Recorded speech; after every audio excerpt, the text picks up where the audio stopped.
بسم الله الرحمن الرحيم. عن أبي هريرة رضي الله تعالى عنه قال قال رسول الله صلى الله تعالى عليه وسلم إن الله لا ينظر إلى صوركم ولا أموالكم ولكن ينظر إلى قلوبكم وأعمالكم أو كما قال عليه الصلاة والسلام. رواه مسلم. حضرت ابو ہریرہ رضی اللہ تعالی عنہ سے روایت ہے کہ نبی اکرم صلی اللہ تعالی علیہ وسلم نے ارشاد فرمایا،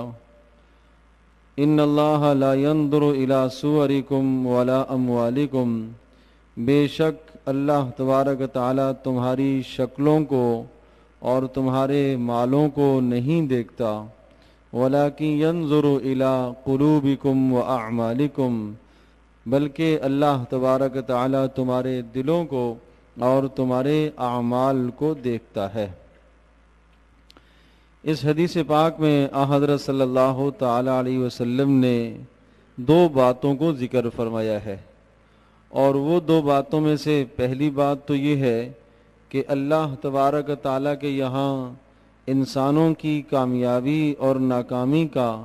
اور انسانوں کی سعادت مندی اور بدبختی کا جو فیصلہ ہوگا، اس فیصلے کی بنیاد وہ شکلیں نہیں ہیں، اور اس فیصلے کی بنیاد انسان کے اموال نہیں ہیں۔ کسی کی شکل کیسی ہے، کسی کو اللہ پاک نے حسن دیا ہے، یہ اس کے لیے آزمائش ہے۔ کسی کو اللہ پاک نے حسن نہیں دیا، بد شکل بنایا ہے، اسی میں اس کے لیے آزمائش ہے۔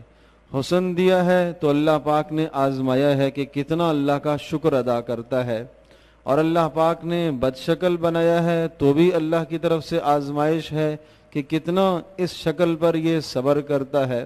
کسی کو اللہ پاک نے مال دیا ہے تو مال دیکھ کر بھی اللہ پاک اس پر بھی کامیابی کا فیصلہ نہیں کرے گا۔ مال بھی انسان کے لیے امتحان اور آزمائش ہے کہ اس مال پر کتنا انسان اللہ کا شکر ادا کرتا ہے۔ اور اسی طرح سے کسی کو مال نہیں دیا، فقر میں مبتلا کیا، مال کی تنگی میں، رزق کی تنگی میں مبتلا کیا ہے، اس کی آزمائش اسی میں ہے کہ کتنا اس حال میں یہ صبر کرتا ہے اور اللہ کے فیصلے پر اور اللہ تبارک تعالیٰ کی تقدیر پر وہ راضی ہوتا ہے۔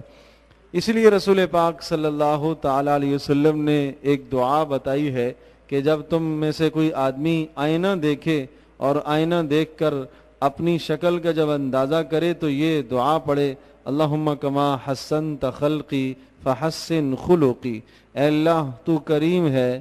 تو رحیم ہے، جس طرح سے تو نے میری شکل کو خوبصورت بنایا ہے، اے اللہ اسی طرح سے میرے اخلاق کو بھی اچھا کر دے۔ تو یہ ایک دعا ہے، روزانہ مومن کتنی مرتبہ یہ دعا پڑھ سکتا ہے، اور جب یہ دعا قبول ہو جاتی ہے تو انسان کے اخلاق اچھے ہو جاتے ہیں، پھر یہ انسان اس دنیا میں دوسروں کے لیے بھی خیر خواہ اور فائدہ مند ثابت ہوتا ہے۔ تو پہلی بات تو یہ ارشاد فرمائی کہ کامیابی اور ناکامی کا دار و مدار مالوں پر اور شکلوں پر نہیں ہے۔ دوسری بات یہ ارشاد فرمائی کہ اللہ تبارک تعالی نے جو کامیابی کا اور ناکامی کا دار و مدار رکھا ہے وہ دل اور تمہارے اعمال ہیں۔ بے شک اللہ پاک تمہارے دلوں کو دیکھتا ہے، وہ دیکھنا چاہتا ہے کہ تمہارے دلوں میں آخرت کا یقین کتنا ہے،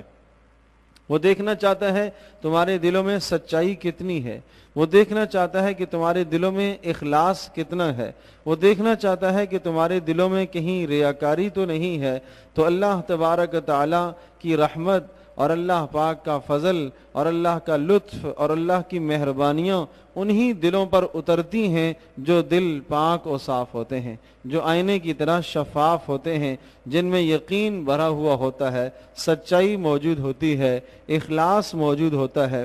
امام غزالی رحمۃ اللہ علیہ نے ارشاد فرمایا کہ جس دل کے اندر حسد موجود ہو، جس دل میں کینہ موجود ہو، جس دل میں ریاکاری موجود ہو، اور جس دل میں غلط جذبات اور بری سوچیں موجود ہوں، ارشاد فرمایا اس دل میں اللہ تبارک تعالیٰ کی رحمت کے فرشتے کبھی بھی نہیں اترتے، اللہ کی رحمتیں لے کے نہیں آتے۔ اور پھر ایک مثال دے کر ارشاد فرمایا اور یوں ارشاد فرمایا کہ دیکھو رسول پاک صلی اللہ علیہ وسلم کا فرمان ہے کہ جس گھر کے اندر کتا اور تصاویر ہوں وہاں اللہ کی رحمت کے فرشتے نہیں آتے۔ ارشاد فرمایا دل کی مثال بھی گھر کی سی ہے، دل ایک گھر ہے، اور حسد فرمایا یہ دل کا کتا ہے، اور کینہ یہ دل کا کتا ہے، ریاکاری یہ دل کا کتا ہے، اور اسی طرح سے بغض یہ دل کا کتا ہے، دنیا کی بے پناہ محبت یہ دل کے کتے ہیں۔ فرمایا جہاں جہاں یہ ناپاکیاں موجود ہوں گی وہاں اللہ کی رحمت کے فرشتے نہیں اترتے، اور ان دلوں پر پھر شیطان کا تسلط ہوتا ہے، شیطان وہاں ڈیرا جما کر بیٹھتا ہے، وہ غلط خیالات ڈالے گا، غلط وسوسے ڈالے گا، اور پھر ایمان کے متعلق، اللہ کے متعلق، آخرت کے متعلق مختلف وسوسے ڈالے گا۔ نمازوں میں کھڑا ہوگا تو جب بھی دل نماز میں موجود نہیں ہے قسمہ قسم کے خیالات نے گھیرا ہوا ہے، کیوں؟ اس لیے کہ اللہ تبارک تعالیٰ کی رحمت کے فرشتے دل میں نہیں اترے۔ تو ارشاد فرمایا وَلَٰكِن يَنظُرُ إِلَىٰ قُلُوبِكُمْ، اللہ پاک تمہارے دلوں کو دیکھتا ہے، وَأَعْمَالِكُمْ، اور تمہارے اعمال کو دیکھتا ہے۔ اعمال کی کثرت اور اعمال کی قلت مطلوب نہیں ہے، اعمال میں اخلاص مطلوب ہے، اعمال میں حسن مطلوب ہے۔ آدمی 2 رکعت نماز تہجد کی پڑھے لیکن اخلاص کے ساتھ پڑھے، 2 رکعت نماز تہجد کی پڑھے لیکن انتہائی توجہ اور دھیان کے ساتھ پڑھے۔ آدمی 4 رکوع قرآن مجید کی تلاوت کرے لیکن انتہائی تدبر کے ساتھ، غور و فکر کے ساتھ قرآن کی تلاوت کرے، تو اعمال کے اندر یہ چیز مطلوب ہے، اعمال میں حسن بھی ہو اور اعمال میں اخلاص بھی ہو، اور عمل میں جو جان پڑتی ہے وہ اخلاص کے ساتھ اور رسول پاک صلی اللہ علیہ وسلم کی سنت کے ساتھ عمل میں جان پڑتی ہے۔ اگر عمل ان دونوں چیزوں سے خالی ہے یا ایک سے خالی ہے تو اس عمل کے اندر روح پیدا نہیں ہوتی۔ جس عمل کے اندر اخلاص نہیں ہے وہ عمل بھی اللہ کے یہاں قبول نہیں ہے۔ عمل میں اخلاص موجود ہے، سنت نہیں ہے، جب بھی وہ عمل اللہ پاک کے یہاں قبول نہیں ہے۔ تو اعمال کی قبولیت کے لیے دونوں بنیادیں ہیں اور 2 شرطیں ہیں کہ اخلاص بھی ہو اور رسول پاک صلی اللہ علیہ وسلم کی مبارک سنت کے مطابق بھی ہو۔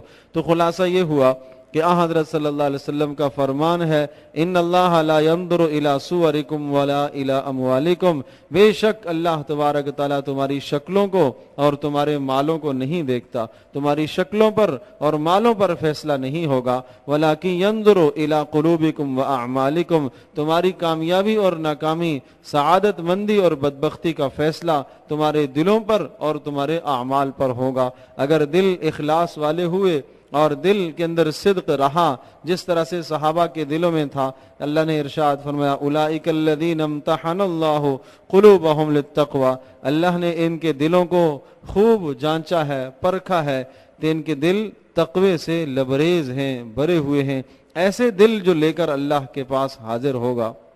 من خشی الرحمن بالغیب وجاء بقلب منیب، کامیاب وہ انسان ہے جو اللہ پاک سے ڈر اختیار کیے ہوئے ہو اور رجوع کرنے والا دل اس کے پاس موجود ہو۔